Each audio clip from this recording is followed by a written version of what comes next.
राष्ट्र विरोधी बातें करने वाली नेहा सिंह राठौर के खिलाफ 500 से ज्यादा हुए मुकदमे दर्ज। और वहीं दूसरी तरफ देश की गद्दार और जासूस ज्योति मल्होत्रा को लेकर भी हुए हैं बड़े खुलासे कि किस तरीके से यह देश में बैठी जासूस पाकिस्तान में पहुंचा रही थी खबरें। जी हां, दरअसल शुरुआत करते हैं नेहा सिंह राठौर से। जिस तरीके से नेहा सिंह राठौर आए दिन सोशल मीडिया पे कभी सरकार तो कभी सेना और तो कभी देश को लेकर लगातार और देश विरोधी बयान देने वाली नेहा सिंह राठौर के खिलाफ अब 1 नहीं 2 नहीं 10 नहीं 20 नहीं बल्कि 500 से ज्यादा तहरीरें दी गई हैं 15 थानों में, जो कि अब बढ़ाने वाली हैं नेहा सिंह राठौर की मुश्किलें। और आपके लिए बता दें कि वाराणसी में भी हुई हैं काफी ज्यादा नेहा सिंह राठौर के खिलाफ मुकदमे दर्ज, जिस पर अब लोगों ने बोलना शुरू कर दिया है कि नेहा सिंह राठौर को भी हो रही है विदेशों से फंडिंग। दी है जिस तरीके से नेहा सिंह राठौर पर आज लगातार जनता काफी ज्यादा गुस्सा है और वो ये कह रही है कि जिस तरीके से राष्ट्र विरोधी बयान इन दिनों नेहा सिंह राठौर दे रही हैं उसके पीछे का एक यही कारण है कि इस पूरे मामले पर जांच होनी चाहिए और इसीलिए एफआईआर दर्ज की गई है, क्योंकि जब एफआईआर दर्ज हो चुकी है और मामले की जांच शुरू हो जाएगी तब भी निकलकर सामने आएगा कि आखिरकार कौन से विदेश और कहां से हो रही है नेहा सिंह राठौर को फंडिंग इन तमाम बयानों को देने के लिए। और यह बयान दिया गया है सुधीर सिंह सोशल वर्कर के द्वारा, जिन्होंने वाराणसी में नेहा सिंह राठौर के खिलाफ तहरीर दी है, एफआईआर दर्ज करने की बात कही है। सुनिए। प्रधानमंत्री भी आदरणीय नरेंद्र मोदी जी, उनके खिलाफ लगातार अनर्गल प्रलाप करना,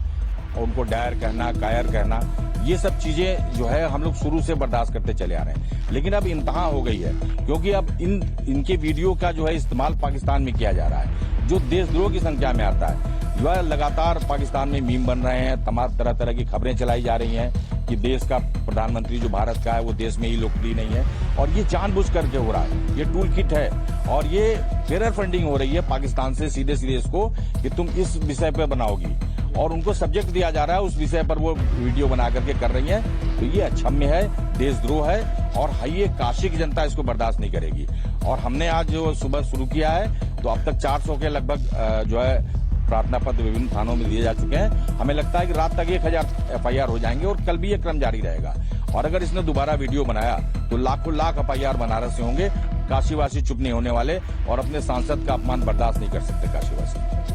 बिल्कुल मेरा सीधा आरोप है, ये टेरर फंडिंग से इसका सारा व्यवसाय चल रहा है, और इसको इतने विदेशों से पैसे आ रहे हैं, और पैसे सिर्फ आ रहे हैं माननीय प्रधानमंत्री नरेंद्र मोदी जी को, काशी के सांसद को नीचा दिखाने के लिए। तो इसकी जांच होनी चाहिए, और जांच होगी तो निश्चित रूप से ये उससे भी बड़ा मामला निकलेगा, और इसमें कई विरोधी दल के लोग जो है इसमें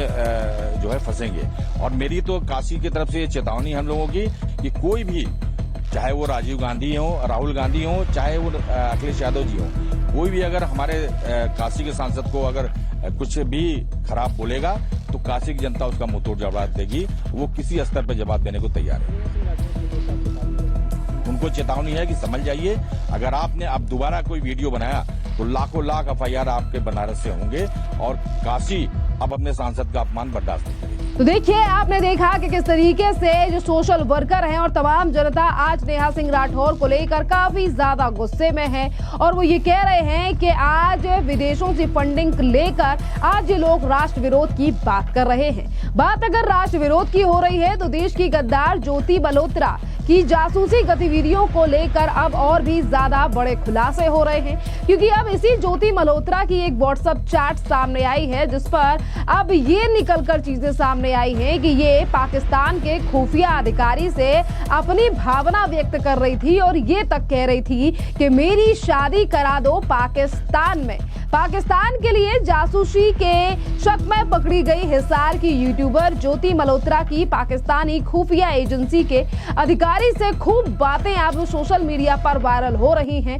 क्योंकि व्हाट्सएप चैट जो आ चुकी है सामने, और इस अधिकारी का नाम है हसन अली। ज्योति से कहता है कि जो यार मेरे दिल से दुआ निकलती है वो हमेशा यही है कि आप हमेशा खुश रहो, आप हमेशा हंसते रहो, मुस्कुराते रहो। जिस पर ज्योति मल्होत्रा हसन अली को रिप्लाई करते हुए और हंसते हुए कहती हैं कि ऐसा करो, मेरी शादी पाकिस्तान में करा दो। और ये भी खुलासा ज्योति का एक ऐसा खुलासा हुआ है कि किस तरीके से ये ज्योति मल्होत्रा रह तो इंडिया में रही थी, रह तो भारत में रही थी, पैसा भी यहीं से कमाया जा रहा था और किस तरीके से प्रेम प्यार और तमाम चीजें भारत की शेयर की जा रही थी पाकिस्तान की खुफिया एजेंसियों को। इसी के साथ एक ये भी खुलासा हुआ है कि ज्योति 1 साल पहले पठानकोट गई थी। हालांकि उसे वहां ट्रैवलिंग से जुड़ा कोई वीडियो नहीं बनाया था और पर ना ही तो फेसबुक पे उसने कोई शेयर किया था, पर एक छोटी सी क्लिप जो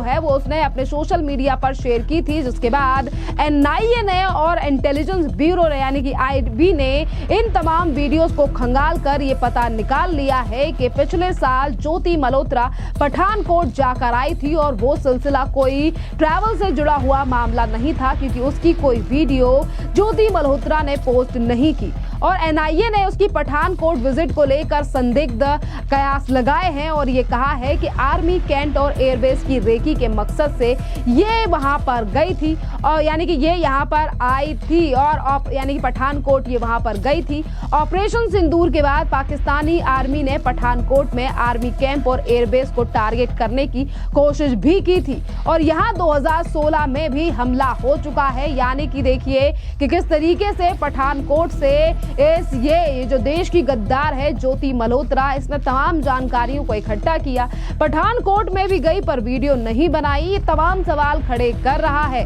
और इसी के साथ पिछले ही दिनों ज्योति मल्होत्रा के घर से एक डायरी मिली थी जिस पर लिखा हुआ था कि पाकिस्तान से काफी ज्यादा मोहब्बत मिली है और ये डायरी ज्योति के घर में जब जांच एजेंसियां जांच करने के लिए पहुंची उनके हाथ लगी और उन्होंने देखा कि किस तरीके से ज्योति मल्होत्रा 10 दिन के सफर के लिए जो है वो पाकिस्तान गई थी, जिसपे उसने लिखा अपनी डायरी में कि पाकिस्तान से 10 दिन का सफर लौट कर आई हूँ। इस दौरान पाकिस्तान की आवाम से काफी ज्यादा मोहब्बत मिली, हमारे सब्सक्राइबर और फ्रेंड्स भी हमसे मिलने आए, लाहौर घूमने के लिए मिला, 2 दिन तक वक्त बहुत कम था, सरहद की दूरियां पता नहीं कब बरकरार रहेंगी, यानी कि कब तक बरकरार रहेंगी। पाकिस्तान की बस और ट्रक के बारे में जितना कहो उतना कम है, क्रेजी और कलरफुल है। पाकिस्तान गवर्नमेंट से रिक्वेस्ट है कि इंडियंस के लिए और भी गुरुद्वारे और मंदिरों के रास्ते खोले और सहूलियत पैदा करे ताकि हिंदू लोग वहां विजिट कर पाए। 1947 में जो अपनी फैमिली से बिछड़ गए थे उनसे मिल पाए